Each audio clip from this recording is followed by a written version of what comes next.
Sure, I worked at Boeing Aircraft Company in Long Beach, California, and as a surface technician, working for the commercial side and military side of Boeing in Long Beach, California, formerly McDonnell Douglas Aircraft Company. And I became interested in ham radio about 1980. And I got my ham radio license. And in 1987, I was scanning my ham radio, frequency band, and I came across a conversation. Two people were in conversation, one in El Toro and one in Newport Beach, and they were talking about bombers and fighters. And the other person that was living, well, actually there were three people, one in Toluca Lake, which we are close to right now, and he was continuing to call him General. And you don't do that on ham radio. On CB radio you do that. They're called handles. And so I waited for them to clear out, and they went back to the gentleman in Toluca Lake and asked him why he was calling this person in Newport Beach General. And he told me that he would talk to me about that off the air, in which I had then gave him my phone number. And at the time I was in Signal Hill, and I told him to give me 30 minutes to get home and to call me, in which he did. And he called me and he informed me that the reason why he was referring to the person in Newport Beach as General is because he was a general, and this was 4-star General and Chief of Staff of the Air Force, General Curtis LeMay.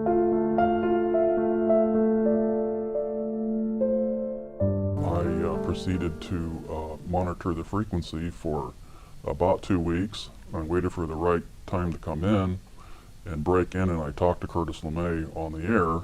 I took it upon myself to drive down there.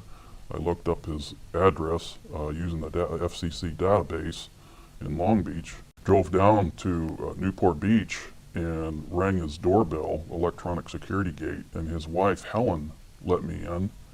And I was looking for the doorknob, and I couldn't find one because they didn't have a doorknob, and so I just grabbed the gate and went in. And as soon as I walked in the front door, there was a big bust of Curtis LeMay depicting him as Chief of Staff of the Air Force. And that blew me away right there, and then I knew this was Curtis LeMay. We sat down and talked in his den. He put his feet up on his coffee table, which there were Air Force magazines sitting on top. And directly to our left was a picture of him in the White House with President Kennedy. Curtis LeMay was fully dressed in his uniform. And I asked Curtis LeMay, and I said, Kurt, and I said, when you were in the Air Force, out of the 100% of sightings that came into the Air Force, how many of them were not identified? And he said, out of the 100% that came in, only 35% of them could not be identified. And I asked him, well, why couldn't they have been identified? And he said, because the craft are too damn fast. We can't catch them. In fact, he used some foul language in there too, in his explanation. And then I asked him about the Roswell crash, if that really occurred. And he looked over at me and he shook his head yes, that it did occur. And I said I was particularly interested in the strange writings that were found inside. And I said, were they ever deciphered? And he said, far as he understood, they were not deciphered when he was in office. And then I asked him about if he ever knew where these things were coming from. They were point of origin, and and he looked over at me again, and he said, he said, don't give anything to the CIA. He said they want their hands into everything. They usually do get their hands into everything, and they get away with it. And I said, what about the FBI? And he said, no. And he said that's all wrapped up within the Central Intelligence Agency, and they took it away from him. And he was angry. He was angry about this, and in fact, he became so angry he coughed, and he grabbed his stomach as if his stomach hurt. What I found very interesting about Curtis LeMay is that Senator Barry Goldwater tried to get close to the truth. Of course, that was many years ago before I met Curtis LeMay. And when I sat down to talk to Curtis LeMay, he was kind of apprehensive to talk to me about what I was asking him about. And so I mentioned that I met the former chief agent of the Los Angeles FBI, Richard Britzing, and he didn't know him, and then I mentioned a CIA agent who I met, whose name is Brett Merrill. He's now passed away. Was living in Long Beach for a while, then moved to Layton, Utah, and then he passed away from cancer. He didn't know this gentleman either, but I told him what they told me, and then Curtis LeMay started to open up and talk about what he told me about Roswell and the crash that had occurred. And he told me that he was aware that it wasn't ours, it wasn't the military's, the Air Force or the Army or the Navy, and it was highly strange. It was a highly strange vehicle that crashed, and he took over the office from General Nathan Twining. Nathan Twining never told him anything either, and apparently Curtis LeMay was not aware of Twining's involvement in Majestic 12. And by the way, Majestic 12 is real. MJ12 did exist, but it does not exist today. The name was changed. The positions are still the same. Henry Kissinger is very well knowledgeable about what's going on. Henry Kissinger was in the loop, as I was told. And who told you this? a friend of mine that worked at the NSA, he told me this. He saw Henry Kissinger's name on documents. He saw George Bush's name on some of the documents. He was made aware of what's going on in about 1978. Reagan was fully briefed on the alien presence. Reagan told Mikhail Gorbachev of Russia about 75% of what's going on, and then Gorbachev became very, very close to us. I find that highly strange. CNN reporter in Washington, D.C., the second time that Gorbachev came to America, CNN reporter was able to interview Gorbachev and his wife when they got out on the street and they drove the security detail up the wall. And a CNN reporter asked Gorbachev, do you think we should get rid of all of our nuclear weapons? And his wife stepped in and she said, no, I don't think we should get rid of all of our nuclear weapons because of alien spacecrafts. Now, CNN put this story on for the half hour, the CNN headline news, and I heard this and I jumped up and put a blank tape in to record the next half hour. Well, that story disappeared, and you know who did that, who intercepted that.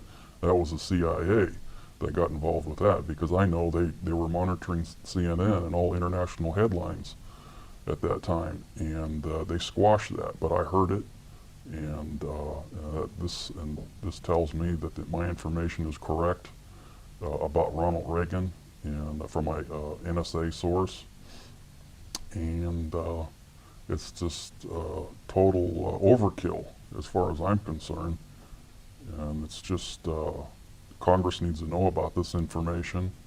The news media will not put the real information on because they still think it's a non-subject until somebody in power, such as the Secretary of State, the director of the administrator of NASA, comes out and says something about that there might be something to it. Well, I had told him earlier about some sightings that I was aware of in Nevada, near Mercury, Nevada, near Tonopah, and he said that the FBI agent his name was Richard Britzing. He's now head of security at the Mormon Church in Salt Lake City, Utah, and he had referred me to the United States Air Force office in LA near the Los Angeles airport, off of El Segundo Boulevard in the 405 freeway.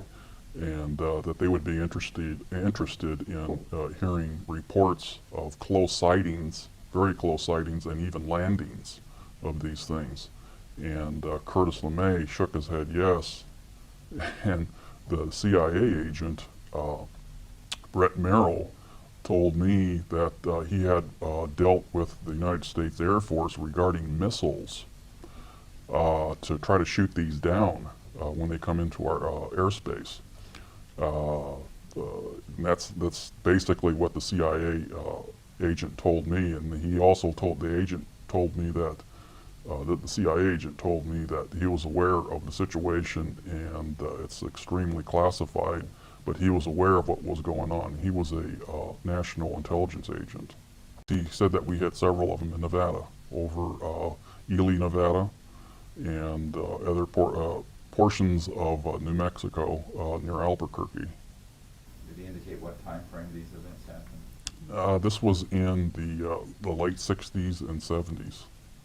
I've met a gentleman that was in the Army, in the CID, that was involved with several crash recoveries when he was in the CID in 1947, when he was inducted in the United States Army. He was in the CID, and several of his friends were in the CIC, counterintelligence, and they became very close one another, and he handpicked a friend of mine that worked at Boeing Aircraft Company in Long Beach to become a part of crash recovery retrieval in northern northern New Mexico, and apparently he saw some of the aliens and witnessed the craft, and he was put guard around this crash disc that had crashed, and they gave him a M1 carbine rifle to guard anybody that tried to get close to it, and they were given orders to shoot anybody without authorization. They recalled him on several other crashes. They had to fly him with blackened out windows to several of the crash sites, and some of the crash sites were very putrid to smell, and they had to back up about 45 feet away from the craft to escape the smell. He said it smelled like rotting eggs intermixed with rotting mustard. He said it was just horrible. And this is someone that you knew? Yes, I personally know him. He's still currently alive. Is he still working or retired? Oh, no, he's retired. And do you know his name? Yes, I do. Can you share it? Not at this time. Okay. Did you meet anyone else at Boeing that had been involved in this area? Just one of the security guards that worked there that was working for the Treasury Department, and he left disgusted because of the low pay, and he picked up a job at McDonnell Douglas Aircraft Company because of the better benefits and better pay scale, and he knew people in the Secret Service, and even some of those people in the Secret Service know about the alien connected projects, and that the phenomenon is real.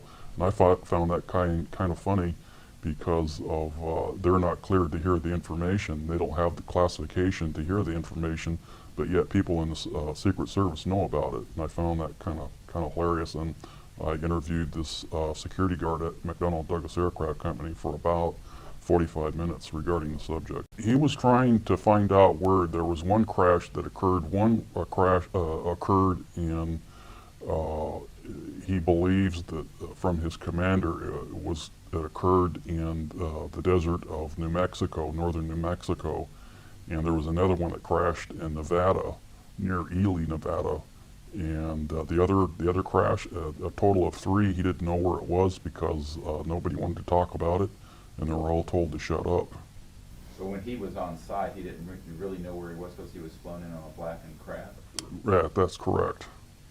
They were taken to several crash areas in an aircraft. They were then landed. They were taken by Jeep. They were told not to look out the Jeep at all, to keep their eyes in one position. They were told not to talk to anybody, They were, in fact, one of the locations, one of the military officers said, uh, he goes, "Gentlemen, we're not here on a Hollywood movie set. This is a highly classified mission. You're not even supposed to talk to your family about this." And they had to sign security oath statements that they would not talk about this for 50 years regarding the crash sites that they were taken to. These gentlemen saw, my friend had seen personally the dead aliens. They had almond-shaped eyes, darkened, rather large head, little bit larger than human head. Their bodies were about the size of about a 9-year-old child. Their hands were, they had 4 fingers, no thumb. He told me they all looked like they came out of a mold because they all looked the same, and their mouths were just a small slit. The typical description that's out in the field: real small ears, no hair in the head, just really strange looking to him. He thought they were probably a part of a genetic research, possibly of the Germans, but the technology that he saw in the craft could not be of German technology because of the fiber optics that were found inside, and some of the slide switches that they had inside the craft that we didn't even have, and nobody else on Earth would have that type of technology. What dates were these? Did he give you any specific or just a general? This was started in 1947. There were more crashes than Roswell, but people don't understand is that there was one in 1948, and there was another one in 1949. The 1949 crash was a rather large craft, and the people inside were a little bit taller. They were about 5'8" tall. And these individuals' noses were quite long. They kind of looked like the ancient, not the Sumerians, but there's a race, I can't recall at this time, but they looked a lot like an ancient race around Palestine. Probably about 3000 BC. He told me that he picked up one of these aliens and put it on board of one of the Jeeps.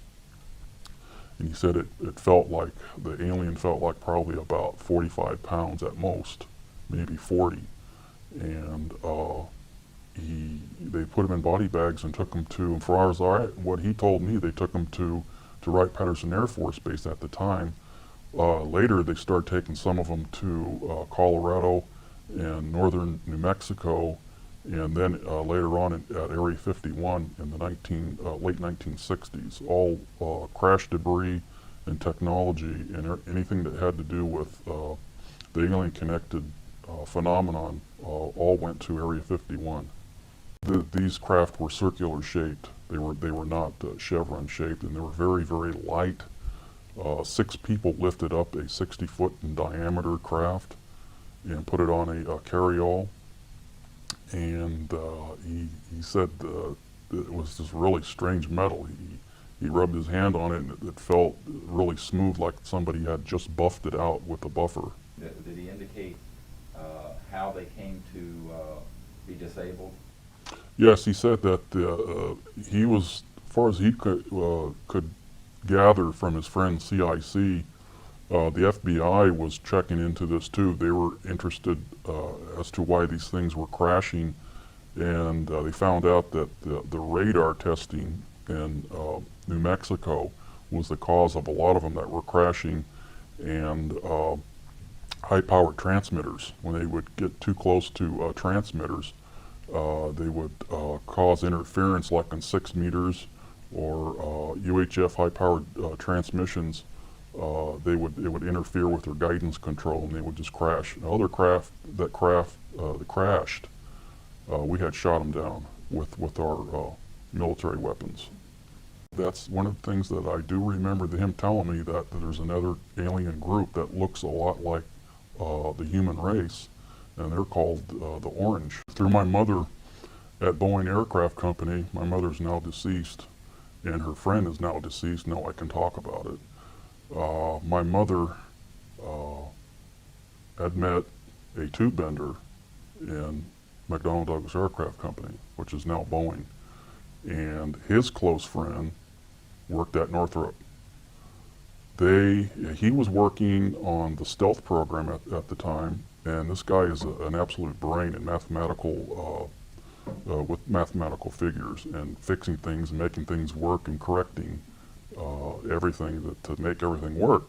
The higher ups at Northrop were dumbfounded by this guy, and they recommended him to work with the projects up at Area 51 in Nevada. And apparently he's been working up there for at least 5 years, and they inducted him into the Alien Connected Projects to work specifically on the technology and try to figure out how these things work to back engineer them. In fact, I asked him where they're coming from, and he told me, he said, I can't answer that. That's so highly classified. And another reason why he didn't answer it regarding where these things are originating from is that his son is still working within the connected projects, and he didn't want to even talk about it. But he did tell me that he worked on the craft to back engineer them. He's aware of their existence. He knows that I met the Chief of Staff of the Air Force, General LeMay. He told me several times of the testing that took place at Area 51, that some of them come up behind the mountain and they just blink out and disappear. And then they appear about 15, 20 miles away from where he originally saw it within about 20 seconds and just reappear and do that. These are made by humans? No, these are the real things. These are the ones, the craft that he has been working on. And they go. Who's doing this? This is us. This is our military testing these vehicles up at Area 51. And the vehicles are made by whom? By the extraterrestrials. I would like to work up there. And he said, you're better off working at Boeing because it's a very, very restrictive and repressive place to work. And he said, you're better off at Boeing because the security at Area 51, they have security within security, watching other people, their other security people, and it drives them up the wall too, and it drives the employees up the wall, and that's why they have a big exodus up there of some of the employees that work there. They can't stand the environment up there because you can't do anything. You can't talk to anybody. You can't. It's just. He said it's horrible. It's a horrible place to work. Area 51's just. It's just a horrible place to work. It's like working in Russia when Russia was communist country. He was working for Northrop, directly for Northrop. He was not working for the military, any of the military services at all. He was receiving his paycheck from Northrop. So Northrop has an involvement with Area 51? Oh yes, so does Lockheed Martin, Boeing Aircraft. They do trucking for Area 51, Boeing Aircraft, Hughes. Most of the major defense contractors have something to do with Area 51. They're not let in to what's going on. They're not even allowed access to S4, Site 4, but they do truck for Boeing trucks for Area 51. I do know that for sure. I found that out from a friend at Boeing that told me that they were hiring up there for trucking for some of the military sites up there. And I found out from him that he had personally gone onto Area 51, escorted to Area 51 from the main highway. Did this contact, by the way, you say he's passed away now? Which one? The one you're discussing now. No, he's still alive. Oh, he's still alive. No, he's still alive. In fact, he knows where the aliens are originating from. In fact, I asked him that, and he's absolutely refused to discuss that, which I previously stated. But he's not at Nellis anymore. He's at Boeing. Oh no, he's fully retired. as far as he understands, there is an underground area there, and there's a lot of extraterrestrial debris down below Area 51 and stored some sort of a containment area. And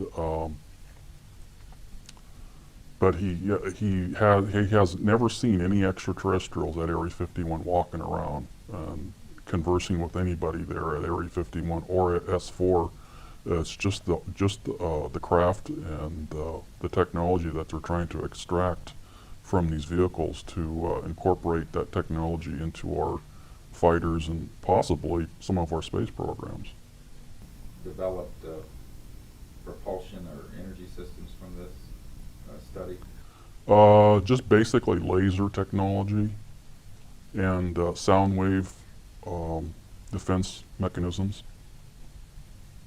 Sound wave to blow up tanks, buildings with just sound waves. And some of the laser technology came from these craft he told me about. And we're incorporating this technology from these craft at Area 51. And I also found out that they are moving a lot of the personnel and some of the equipment and some of the extraterrestrial technology equipment and the craft to base up in Utah. He mentioned there's a base here in California near Anza, California, and there's another base in the deserts of I believe he said Tajon or Tajon. I believe he said Tajon. Tajon, I believe. I believe that's the word that he used. There's a base near Lancaster and Palmdale area. And near, this is very funny, it's near Northrop. There's an underground area out there too that he was aware of. And but he particularly mentioned and stayed focused on Anza, California. There's some underground areas up there too that they're researching some of this technology and at March Air Force Base through Project Red Light. What is Project Red Light? Project Red Light is a program to test these vehicles and extract as much information as possible from the alien connected projects to find out how these things operate and gain as much information to possibly use this for our advancement, for our, like I said, for our fighters and bombers and for our space connected projects. And it further verifies what I was told by people that were in the Army and the Air Force and people that worked at Area 51 to corroborate what's going on regarding Project Red Light. And Project Red Light is still continuing as of this day. He wasn't out of Nellis, he was out of Area 51 primarily. Okay. Northrop hired him to go up there and help the cause up at Area 51 to try to find out how these things work. And I believe he started in 1980 and he left there probably about 1997. And by the way, Project Red Light and Project Grudge, they're all intermixed. The director of Project Blue Book, Robert Friend, told me this.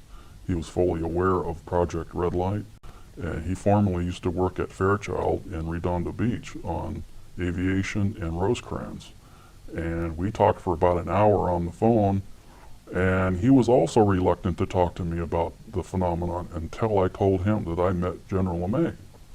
Well, and of course the CIA agent too, and the FBI agent.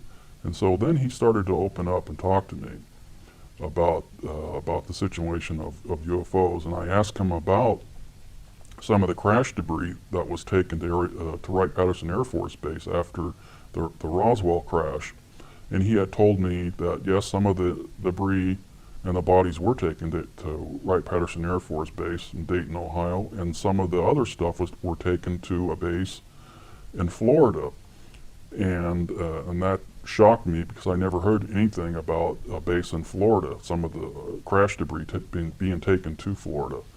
And And then I told him, I know somebody that used to work at the National Security Agency. He had a top secret Umber clearance, and he also told me about some of the information about the aliens. And then he really opened up and started to release information. And then I said, I understand that you wrote Project Grudge Blue Book Report number 13. And he said yes. And I asked him, I said, where are these crafts coming from? And he told me he didn't even know where these crafts were coming from. All he knew was that the aliens are real. He's aware that they're coming here, they're penetrating our airspace. They're trying to become close to us. The aliens want to become close to us for some reason or another. They want to try to look like us because they know something is coming. What that is, I don't know. We are absolutely 100% aware of what's going on regarding this intrusion into our airspace, and that we're trying to get a lid on this to try to minimize the sightings, to quell the news media and the witnesses that are reporting these sightings to the news media, and to try to draw an interest in this, to try to push for a congressional investigation. And the Air Force didn't want this. They wanted to push this thing under the rug and continue to research this and just get a handle on it and try to get as much information and technology out of these crafts as fast as they could, and to steer the news media off on some crazy idea that these sightings were created by college pranks and balloons and meteorological problems, and they just try to sweep it right under the rug. And this is what Robert Friend told me, that the whole project was to collect as much information as they could, and a lot of the information was siphoned off by the CIA and the National Security Agency and people at ONI, Office of Naval Intelligence. No, just the fact that he had mentioned that there were other agencies clamoring for control, and in fact going right directly to the president to get that control. What he told me regarding the security ramifications were that if their military personnel were to talk about this, they could be court-martialed, or at least threatened to be court-martialed, to get them to back down and to scare them. And other intimidations would be to hold their paychecks back, transfer them to other bases where a lot of people would not want to go to, like Alaska. Well, through my NSA contact, he was in the Army. The NSA is a part of the Army. He was in advanced intelligence gathering. He had a top secret Umber clearance. He trained at the NSA at Fort Meade, and then they transferred him to a satellite monitoring station, and he had received several transmissions from the Pentagon and from other satellite monitoring stations of the NSA that they were tracking ETVs, extraterrestrial. That stands for extraterrestrial vehicles, and this is the lingo within the NSA. How they communicate back and forth is ETVs. Other military services refer to them as bogies, or a long time ago UFOs. Of course, now they're considered to be flying saucers. He had told me that the NSA is fully aware of the extraterrestrial presence. We've intercepted many of their signals during the 60s, and we were testing transmissions to try to jam their transmissions and to try to communicate with them. And he had told me that he was aware of top secret bases in Colorado that were monitoring the situation, and there is another base in London that is also monitoring the situation regarding the extraterrestrials through MI5 and MI6.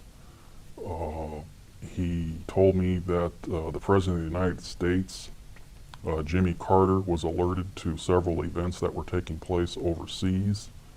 He had handled that transmission personally. What he basically told me is that the NSA is fully aware of what's going on in an area called the Puzzle Palace. Carter was brought up to speed regarding some events that were taking place over in Iraq and Iran, where several near misses occurred, and some of the Iranian forces, fighter jets, which we sold to them, United States military aircraft, they chased some of these vehicles, and their instrumentations went crazy. And one of the fighter jets almost crashed, but he pulled away from the object, the huge circular-shaped object, and he regained his control of his fighter jet. And he personally handled that traffic to the Pentagon through the NSA. It was all decrypted. In fact, Jimmy Carter was not brought into the loop. They, for some reason, the control group, they don't trust the guy for some reason. They don't trust Jimmy Carter. They were afraid that he would come out and make statements, blanketed statements to the news media, and they just didn't trust him. They didn't trust Jimmy Carter at all. They left him out of the loop. But he was informed by the Chairman and Joint Chiefs of Staff that these events were taking place over in Iran and Iraq, and earlier incidents were taking place, and they're monitoring our war efforts and what we're doing regarding nuclear bombs and other experiments. The aliens. He went in 1974, and he retired. He left the military, the NSA, in about 1985. He said that Henry Kissinger was involved with a study group back in the 50s to study the ramifications of this information if it had leaked through a credible source, what would happen. And they were to do a study and pass off classified information to outside study groups such as the RAND Corporation and other think tanks of this nature to study what would happen if this information were to be leaked out or to talked about from credible people as to what would happen. And Henry Kissinger headed some sort of a study group. Basically, it was controlled by Majestic 12 people, the notorious MJ-12, which is no longer called MJ-12. I'm trying to find out the new name of this group. In fact, my contact that worked at Area 51 knows the name of the group, but he's refusing to tell me the name because it was compromised in 1979, 1980. Basically, it's an oversight group intermingled with the National Security Council and the National Security Planning Group in Washington, D.C. It's an oversight policy group like the NSA and the National Security Council, but primarily there's a group called the National Security Planning Group that oversees everything. And Majestic 12 is intermingled with these people, the National Security Planning Group. They have full control. They alert the president of what's taking place, and he either authorizes or just says, hey, you guys go at it. They have full control. They have no congressional oversight whatsoever. They answer to nobody except for the President of the United States. But they're trying to push it aside away from the president now. Well, apparently that's correct. They no longer have that much control over these groups anymore. It's like a separate entity.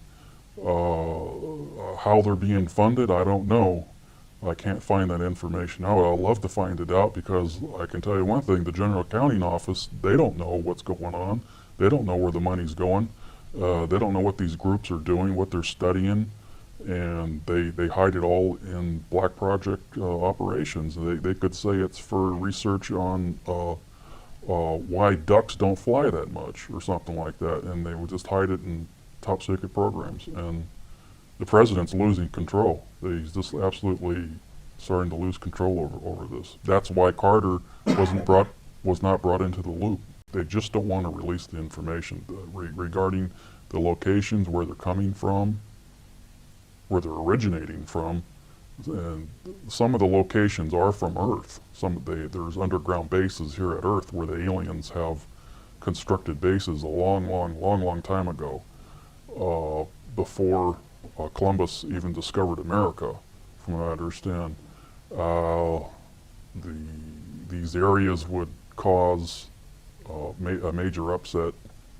In fact, some of the areas were already found through some of the investigations done by a television network called Sightings. They found several of the underground bases down in Puerto Rico. That's the kind of information that the NSA is worried about, is releasing the tracking information, because people that know how to coordinate where things are coming from, like air traffic controllers, degrees, longitudes, and where they're coming from, they could find out more of these underground bases. And this is why the NSA is really afraid to release this information. And this is another reason why the government of Puerto Rico has now fenced off the area where some of these things are coming out of the freshwater lake down there. And we'll just buy off politicians down there to get these things done. Basically, that's the information that the NSA is refusing to release regarding the tracking. And they also cooperate back and forth with the NRO, the National Reconnaissance Organization, regarding tracking and intercepts, along with NORAD, the Air Force, and the Army. They're all in on it, and it's all connected with a top secret group called Magi Control. What did he tell you about Magi Control and how that operates? Magi Control is controlled by Office of Naval Intelligence. It's a top secret collection group like the Central Intelligence Agency and the NSA. In fact, the ONI is just like the CIA. It's a top secret organization within the Navy, out of ONI, to collect top secret information, collect information on foreign dignitaries, foreign leaders, the Alien Connected Project primarily. It's similar to the NSA and the CID. It's all encrypted information. They have agents out in the field, just like the CIA, collecting information. It's all very, very top secret. Operation Looking Glass is a top secret program, project, which is ongoing up at Area 51 to try to see into the future, to try to predict and actually to see into the future, a time travel, to find out what events will take place in the future. And from what I understand, it's currently ongoing up at Area 51 in connection with Project Red Light. Did they indicate, who let you know about that project? I heard this from a CIA buddy of mine, the same CIA agent that passed away from cancer up in Utah. What else did he share with you, the CIA contact? And can you share his name now that he's passed away? Oh yeah, Brett Merrill. Okay. Yeah. It's the same one. Yeah. Did he share with you anything else? Because that's interesting. Did he share that there was actually a device that assisted in this sort of time travel? It derives from the alien technology. He did not get into what it looks like or how big it is or anything like that, but it derives from, comes from the alien technology itself. The aliens can go into the future and find out what events will take place many years into the future, and they can also go back in time too. Of course, anti-gravity. Most of the craft operate on anti-gravity and electrogravitic propulsion, and oh yeah, of course, the aliens are at least 4,000 to 5,000 years advanced in our current back in 1947, I would say, but we have jumped so fast in our technology, of course, with their help. Back in 1947, the scientists would say, wow, these guys are at least 4,000 to 5,000 years advanced in us, over us. But now, I would estimate the alien, if we would say an F1 would crash now, without any help to where we're at now, our technology, we would say they're probably about maybe, probably about 400 years advanced over us and with technology, without any help from them. If something would crash now, oh yeah, we're just about at the conclusion state right now regarding anti-gravity. That's why these little cute little toys are now coming out that are anti-gravity, like the little top that sits there in air and spins. I'll give it maybe about 15 years, and we'll have cars that will levitate using this type of technology. Oh yeah, we're doing it up at Area 51 right now. That's some of the stuff that my buddy worked on up at Area 51, who lives now in Pahrump, Nevada, through Northrop. But yes, we're flying vehicles up there right now, and in Utah right now. They had to have them up at Area 51, and they sent them right up there. Gave them the clearance, top secret carve clearance. Bob Lazar would probably recognize that clearance. It's called what? Top secret carve. CARVE? Right, to carve a steak or something, or carve a turkey. And oh yeah, he's aware of where the aliens are coming from, where their point of origin are, and he's just refusing to tell me this information. It's just so highly classified. Is he retired now? Oh yes, he's retired. Anti-gravity programs or the extraterrestrial programs? Well, I know that Lytton is, for an absolute fact. Lytton, Hughes Electronics, Optical out here in California, next to the Los Angeles airport.